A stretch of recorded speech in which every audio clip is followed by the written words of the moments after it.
¿Por qué los barrios de Iztacalco son un pueblo originario? Como lo establece la legislación mexicana, una comunidad originaria es toda aquella que se estableció y sigue existiendo en el territorio, y su existencia es anterior a la conquista de México por parte de los españoles, y en consecuencia es heredera de usos y costumbres, así como de tradiciones diversas y de su propia manera de interpretar, entender y ver el mundo, y que ahora llamamos cosmovisión, de quienes fundaron esa comunidad. Pero, los barrios de Iztacalco, ¿reunimos los requisitos para ser considerados un pueblo originario? Revisemos la historia. Iztacalco fue fundado en un islote que se encontraba en el lago de Texcoco. Dicho islote estaba ahí aún antes de la fundación de Tenochtitlan.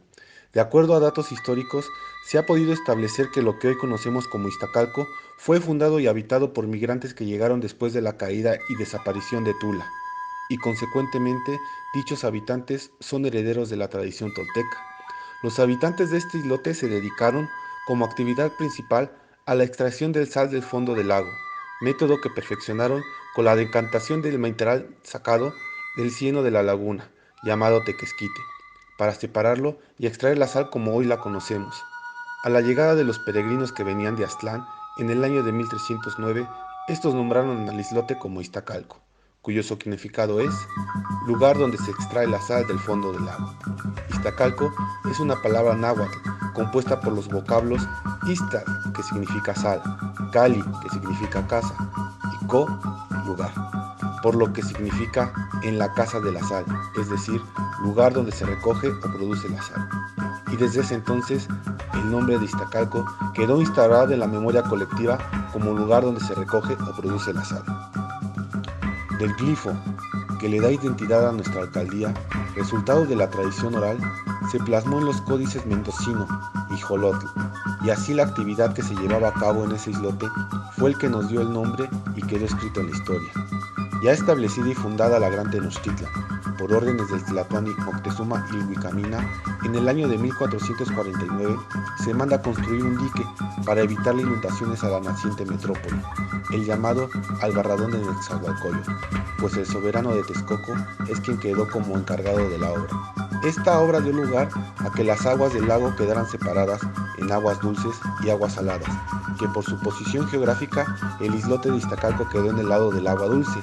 mandando a la posteridad la actividad que le dio nombre al islote, es decir, ya no tuvo como actividad principal el recoger la sal del lago.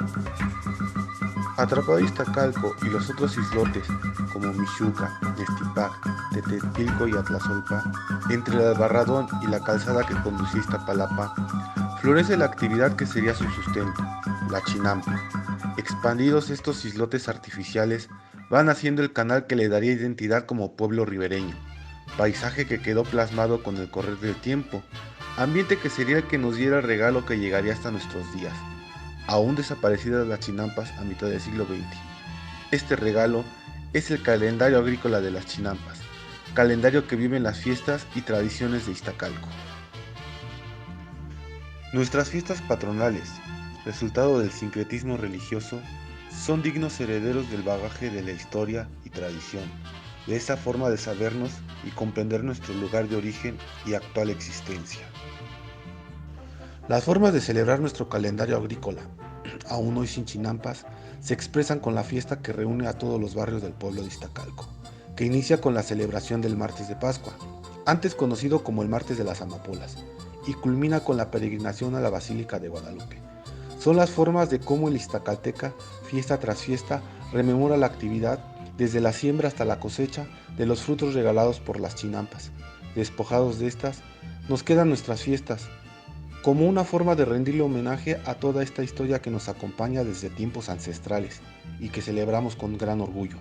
con lo cual dejamos de manifiesto que somos un pueblo originario y preservamos nuestras historias y tradiciones con el orgullo de sabernos una alcaldía con historia y levantamos con orgullo nuestra cosmovisión. Esto ante las autoridades de la Ciudad de México que han realizado una embestida y han desaparecido en la mayoría de las alcaldías los llamados pueblos y barrios originarios. Desde el 11 de mayo de 2023 se nos ha quitado de un plumazo esta categoría, y así se puede consultar en la Gaceta Oficial del Gobierno de la Ciudad de México y comprobar lo que antes se ha citado. Es importante defender nuestra historia para que ésta no sea borrada y conservemos la categoría de pueblos y barrios originarios. Nosotros consideramos a realizar dos tipos de defensa: la jurídica y la de las movilizaciones de los habitantes, no solo de Iztacalco, sino la suma de los habitantes de las restantes alcaldías. Si queremos cambiar la historia, debemos ser actores en ella, poner nuestros conocimientos y habilidades en generar una actitud de combate a acciones que consideremos arbitrarias e injustas, por parte de la autoridad que se manifiesta empática con los pueblos y barrios en el discurso y en las disposiciones jurídicas desaparece a los pueblos y barrios originarios.